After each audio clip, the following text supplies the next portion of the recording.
مکہ میں مسلمانوں کی تعداد بڑھتی جا رہی تھی اور انہی دنوں مکہ کی دو شخصیات اور اہم شخصیات حضرت عمر فاروق اور حضرت حمزہ نے اسلام قبول کر لیا۔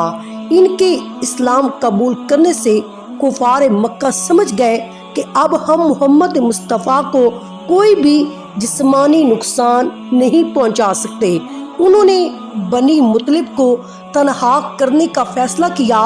اور ایک قرارداد لکھی اور اس پر حلف لیا گیا، اور معاہدہ یہ تھا کہ کوئی بھی شخص بنو ہاشم اور بنو مطلب سے کسی بھی قسم کا تعلق، شادی بیاہ وغیرہ نہیں کرے گا۔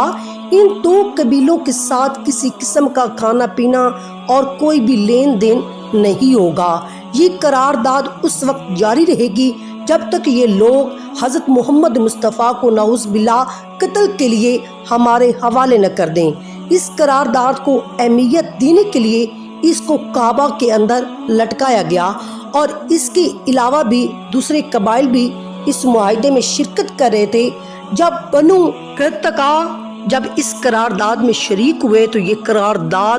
اور بھی مضبوط ہو گئی۔ اس معاہدے کی کتابت مغیث بن عامر بن ہاشم نے کی تھی۔ نبی کریم نے ان کے لیے بد دعا کی تو اس کے ہاتھ کی انگلیاں جل گئیں، جس کی وجہ سے اس کا ہاتھ ہی کام کرنا چھوڑ گیا۔ قریش مکہ اس بائیکاٹ سے مجبور ہو کر ابو طالب نے اپنے خاندان کے ساتھ شیب ابی طالب میں پناہ لے لی۔ حضرت ابو طالب بنو ہاشم اور بنی مطلب کی حفاظت کی خاطر پہلی محرم 7 نبی کی شب کو تمام خاندان بنی ہاشم کے ساتھ آپ شیب ابی طالب میں پناہ گزین ہوئے۔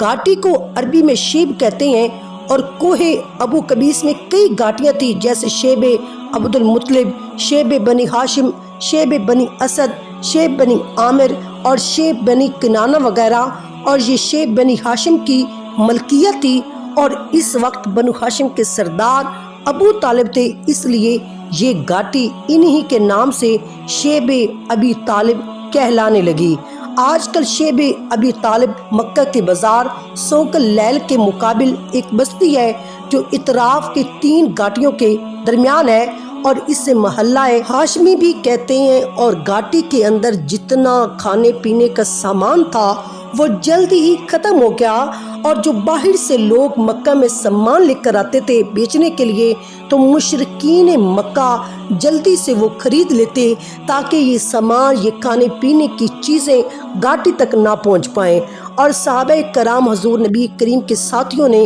اور سیدہ خدیجۃ الکبریٰ نے اس گھاٹی کے اندر اور حضرت ابو طالب نے بہت سی تکالیف حضرت محمد مصطفیٰ کے لیے اور اسلام کے لیے برداشت کی، حضور نبی کریم کی غمگساری کی، اور مسلم خواتین کے لیے سیدہ طیبہ حضرت خدیجہ ایک بہترین مثال ہے۔ گھاٹی کے اندر رہنے والے لوگ صرف ایام حج میں اس گھاٹی سے باہر نکل سکتے تھے۔ اس وقت بھی قریش یہ کرتے کہ کھانے پینے کی چیزوں کو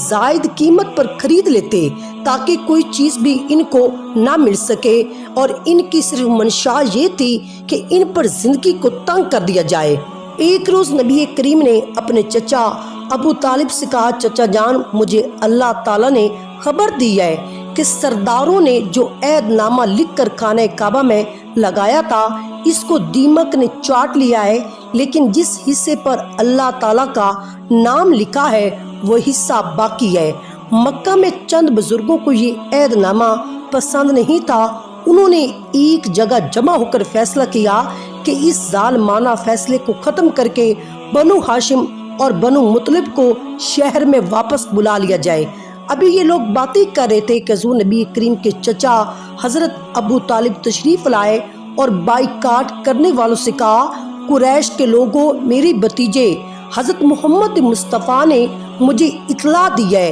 تم نے جو عہد نامہ لکھ کر خانہ کعبہ پر لگایا تھا اس کو دیمک نے چاٹ لیا ہے، اس میں لکھا ہوا صرف اللہ تعالیٰ کا نام باقی رہ گیا ہے۔ اب تم عہد نامہ منگوا کر دیکھو، اگر ایسا ہے جیسا حضرت محمد مصطفیٰ نے فرمایا ہے تو تم بائیکاٹ ختم کر دو، اگر ایسا نہ ہوا تو میں حضرت محمد مصطفیٰ کو تمہارے حوالے کر دوں گا۔